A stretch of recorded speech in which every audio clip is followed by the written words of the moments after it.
Toronto's housing market sales dropped 15.8% from last year.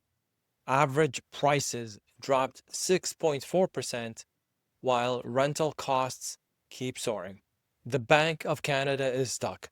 They can't cut rates, can't raise them, and every move risks crushing this fragile market.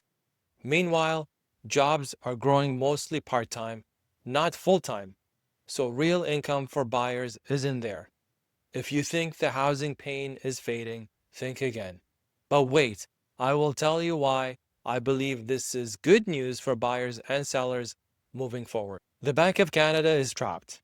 They can't cut, they can't hold, and they definitely can't raise interest rates without risking a major fallout. Every option they have leads to some kind of pain, because this isn't just about inflation anymore. It's about credibility, it's about housing, and yes, it is about politics. Over the past 3 years, the Bank of Canada has raised interest rates faster than we've seen in decades, from 0.25% to 5%. Their goal was simple: to crush inflation. At first, it looked like it was working. Inflation dropped from over 8% to about 3%.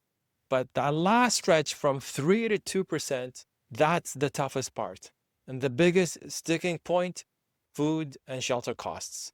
Here in Toronto, rents are high, vacancy rates are low, and landlords are often losing money because their mortgage costs have doubled. There will be a number of homeowners who bought in the frenzy of 2021, renewing their mortgages in 2026. They are in for a payment shock from the 2% mortgages they got back then. This will stress some homeowners. However, I believe some will be able to extend their amortization to 30 years, assuming they have built decent equity off the cheap mortgages they initially got. Others will be forced to sell if they can't keep up with payments at the new level. If the Bank of Canada decides to further cut rates to offer relief to homeowners, inflation could reignite. We could see another housing frenzy pushing shelter costs up. If they hold rates steady, inflation might stay contained, but it also means households and small businesses remain squeezed tight. And if they raise rates again, that could push the economy into a full recession. Looking at Canada's broader economy, GDP fell 0.5% in Q2 of 2025, mostly due to tariffs and trade uncertainty, but bounced back with a 0.6% growth in Q3, all without a new trade deal in place. Job growth from September to November added 181,000 positions, but 103 of those were part-time jobs, while only 78,000 were full-time. That is a problem because part-time work does not translate into rising incomes needed to support a strong housing market.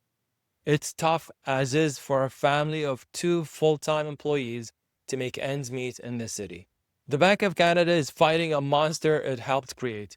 Many years of cheap money inflated Toronto's housing, which got completely detached from incomes. Now the fallout is showing everywhere, from condos struggling to cash flow in the city, to families in the suburbs juggling higher monthly payments, and landlords realizing their investments no longer cover their costs. And now everyone's looking to the Bank of Canada asking, what are you going to do about this? The truth is, there are no easy answers. If they cut rates, the Canadian dollar would fall, making imports, energy, and food more expensive. If they hold, Canadians keep under the weight of debt and higher cost of living. If they raise rates, the economy gets crushed. It's a nightmare scenario because no matter what they choose, someone will lose.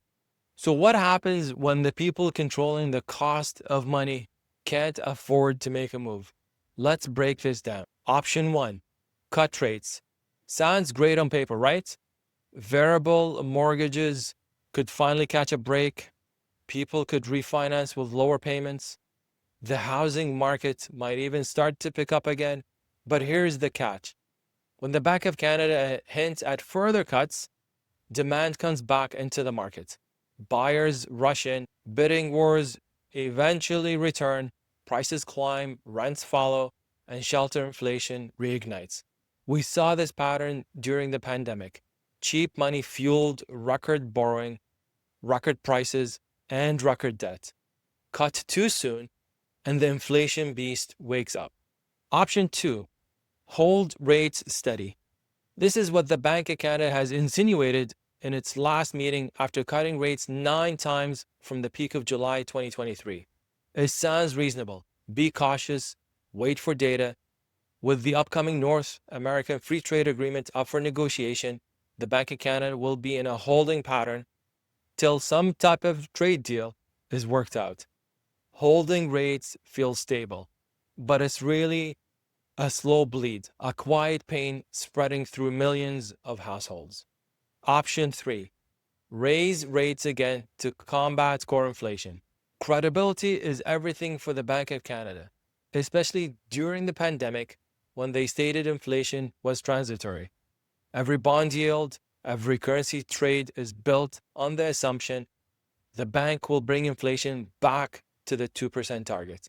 If that trust disappears, bond yields spike, pushing fixed mortgage rates higher, and the bank doesn't even have to do anything. Despite all this pain, inflation isn't dead. Shelter costs are up, rents are high, and groceries keep getting more expensive every year. The bank's main weapon of interest rates is losing power because inflation today isn't just about Canadians spending too much. It's about structural issues such as housing shortages, global energy costs, government spending, and tariffs' impact on the Canadian economy. Monetary policy can't fix these problems alone. Meanwhile, government spending keeps going up and up. It's like driving with one foot on the gas and the other foot on the brake. Monetary and government policies have to work together to combat inflation and create a strong economy. And here's something people often forget. Every rate decision affects the Canadian dollar. If the bank cuts do not match closely to the US Federal Reserve, the Canadian dollar weakens, making imports more expensive. That weaker dollar results in inflation. So the bank isn't just fighting inflation, it's defending the value of the Canadian dollar too. It's a tough position. Move too fast and the dollar falls. Move too slow and the economy suffers. So you might be asking, where do we go from here? Because if the bank can't cut, can't hold, can't raise rates, then what's next? The truth is, this is where you come in. The central bank can't fix housing supply. They can't lower grocery prices. They can't stop tariffs from affecting the economy. But what we can do is focus on the parts we can control. For homeowners, that means being proactive. If your mortgage is renewing next year, do not wait. Run the numbers early, especially after the latest job numbers. Push the bond yields to 3%, which translates into higher fixed mortgage. Talk with a mortgage broker or your lender to see what options are best suited for your financial situation moving forward. First-time buyers. Despite the headlines, many of these tough scenarios are quietly creating opportunities to get your first step onto the home ownership ladder. There are lots of opportunities if you have employment and financial security. For investors, the days of easy price appreciation are gone. Cash flow matters again. Focus on fundamentals. And remember, markets move in cycles. This isn't permanent. Eventually, rates will come down, not because the Bank of Canada wants to cut, but because the economy will force their hand.